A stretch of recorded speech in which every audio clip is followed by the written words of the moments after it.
The next speaker will be Eva Borowska from here, talking about recovery of lithium from waste lithium-ion batteries.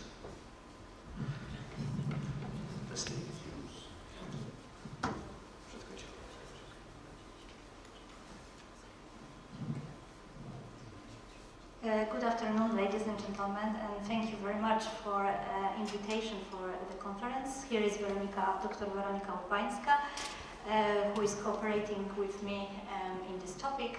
And today I would like to present maybe not exactly geological topic, but it will be a little bit about geomicrobiology. So I hope to interest the rest of geologists about that. So the recovery of lithium from waste lithium batteries. My name is Eva Borowska and I am a PhD student at Warsaw University, but also cooperating with Wrocław University of Science and Technology, and also CEO and founder in the company of Extremo Technologies, where we are using exactly extremophiles for the different type of use, for example, for a geomicrobiological approach. So let's have a look a little bit how the lithium batteries is built. So for us, the most important part is cathode, where exactly it consists with heavy metals like lithium, cobalt, nickel, and other metals. And of course, there is anode, and between the electrodes, it's electrolytes. But as we can see, and it is a critical raw materials for the battery tech, as I said about this component. So the most important nowadays is lithium carbonate and cobalt. I will say later on why it's like that. So the cost of each raw materials per ton, as we can see here, the most costly is cobalt and lithium.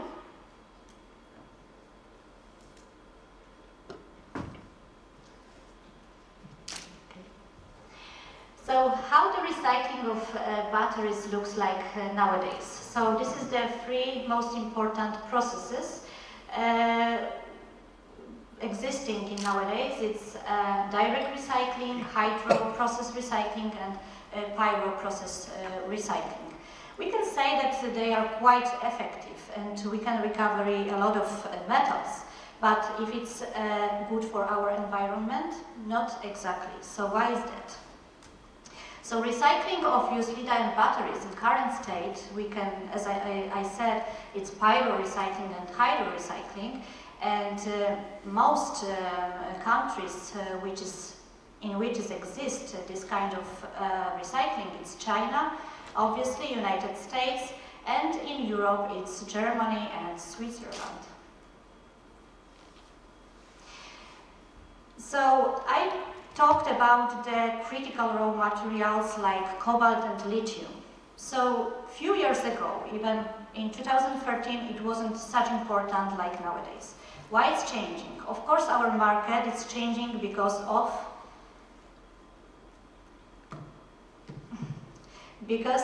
electric vehicles. And let's back to the slide. So, as you can see, in the 2014, the most important was the lead acid.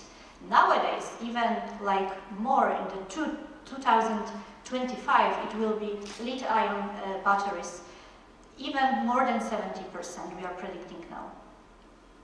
So by 2040, in European Union, in all of the world, we should change our vehicles for electric vehicles. Now we can see on the market how it looks like. So it is changeable very fast.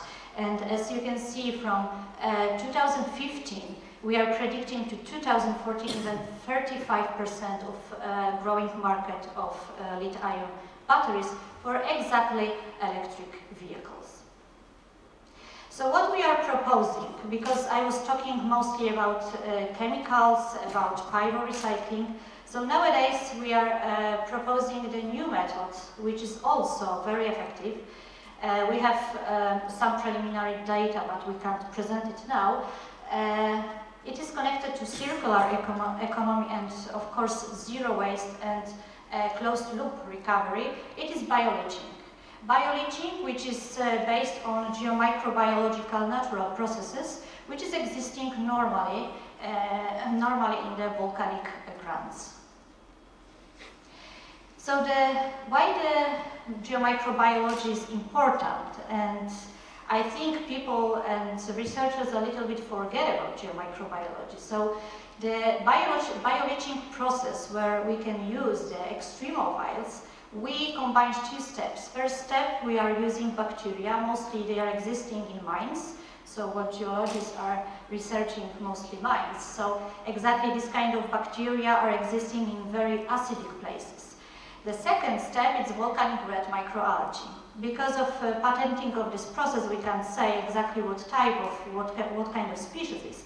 But the second step actually is the most important, and with our preliminary data, we have even 90–100% of recovery lithium and cobalt. So let's have a look here. So this is the less harmful for the environment. We haven't such toxic gases when we have in hydrometallurgical processes or pyrometallurgical processes. Method is based on natural geomicrobiological processes, so it is very similar what is going on in the environment, like near volcanic grounds or in the mines.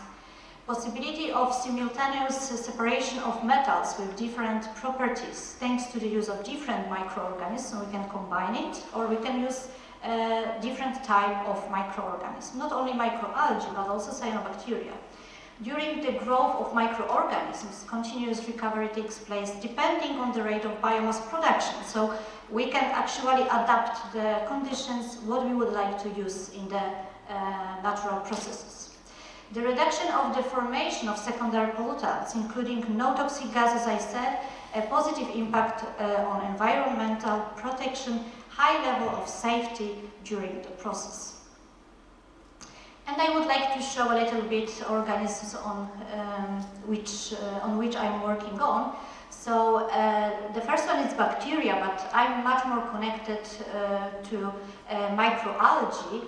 Microalgae from the volcanic areas. Actually, my microalgae is from Vesuvio volcano, New Zealand and Iceland. So we have two types of species which we are using and combining to the bioreactors. As we can see, the environment is very, very toxic. It's also acidic, but we can say that we also adapted one strain which can recover not only lithium and cobalt, but also copper, because we adapted from pH 1.5 to 6.5. So what is important that we can use also only one microorganism. And here, I'm sorry that I can't show every data which we have now. And here I would like to thank you, Dr. Weronika Urbańska, with who I'm cooperating.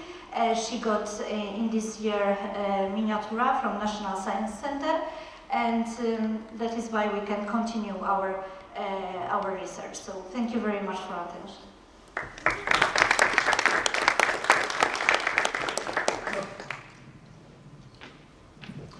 Thank you, Eva. Questions? Thank you. In this very moment, are there any existing technical routes where the recovered elements go back in a second loop? I'm sorry, do you use the recovered metals for industrial production right now? Yeah, if we can use it later on, yes, after the process. I don't understand. But in these days, are these metals used for industrial production again? Yes, yes. Yeah. We can use them, yeah. For new batteries, or? Yes, exactly. This is the main approach, that we can use this actually recovered metals to the next production for the lithium metals. Thank you. Please now tell me the rough level of recovery of lithium, cobalt, copper, whatever. Now we can't, but we have some preliminary data. We were presented on Goldschmidt conference in this year in Hawaii, and because it is the data like a little bit under protection, so we can't show it, but it's around 90 to 100% to recovery of lithium and cobalt, with combining to bacteria and microalgae. And we are optimizing now the second process of with microalgae, so we are predicting even cobalt to 100%. Yeah. We are preparing, yes, and Dr. Weronika has also the previous papers about the recovery of lithium. Maybe a naive question from my side. What's the percentage of lithium that's on the market that comes from recycling? Not much. It's not much nowadays. Yeah. Because the recycling. Yeah, it's from natural resources for most, but we are working on it Okay, so right now most of the lithium on the market comes from primary sources. See. Okay. It's interesting. Good. Thank you. How long it takes to recover the cobalt and lithium? It takes what, hours, days, or?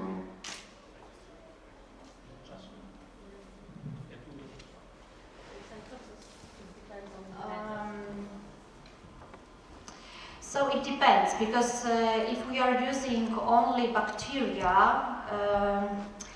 bacteria growing faster and recovering faster, but they are less effective without microalgae, what we are observing.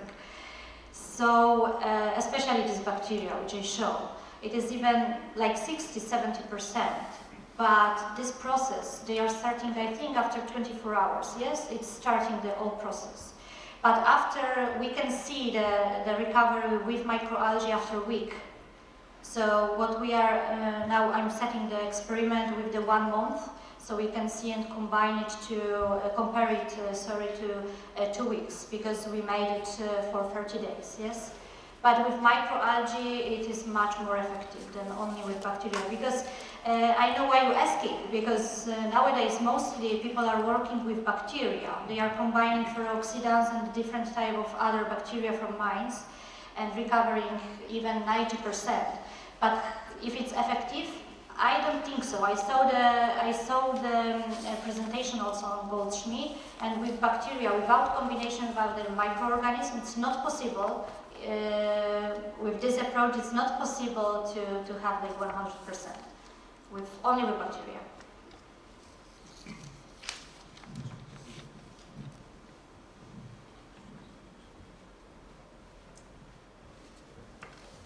Thank you for so many questions.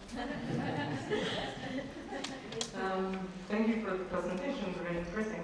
I have a question that you maybe just clarify. You transform the solid state, the cathode, to liquid. That's all. Let's say that it's like that's simple the looks first like, step, yeah, because we initiate our research. Yeah, this is in actually general, what so. we were focusing, because if this first step it will be not optimized, the other step it will be worse totally. So on the first step we were working like half year to see what type of adaptations this step will be good for microalgae and for bacteria. So the combination of different type of processes, yes, and even pH adaptations was very important.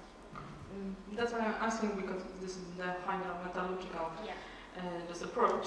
So this is just transformation from the cathode material to the liquid steel mixture, and then fragmentation, let's say, for separate salts. Yes. Thank you.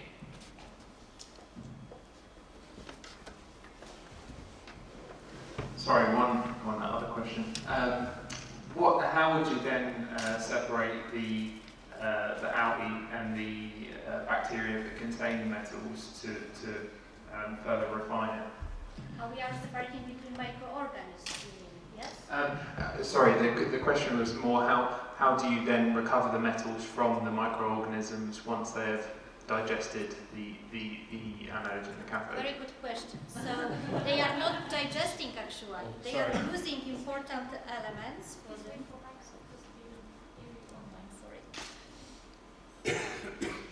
So this is a very good question, thank you. So they are not digesting everything, because as you know, if you have a lot of metals, you can't digest everything like we are digesting, obviously, yes? So they are using only the components when they need, and then they are accumulate. So what is after, we can use different type of methods to recover from them, from the wet biomass, from burnt biomass. It's different what we would like to use. Actually, we are started to collaborate with Dresden, with some institute, and they are interested to how to recover actually these metals from microorganisms. And the best way is actually from microalgae, because they are growing very fast. They have a very big biomass, because, for example, in photobiomass we are using. So what we are thinking now, it's used to nanoparticles to recover heavy metals, but it is like just initial talks, so we are like on the beginning now, how to recover it after from the biomass. Okay, thank you. Thank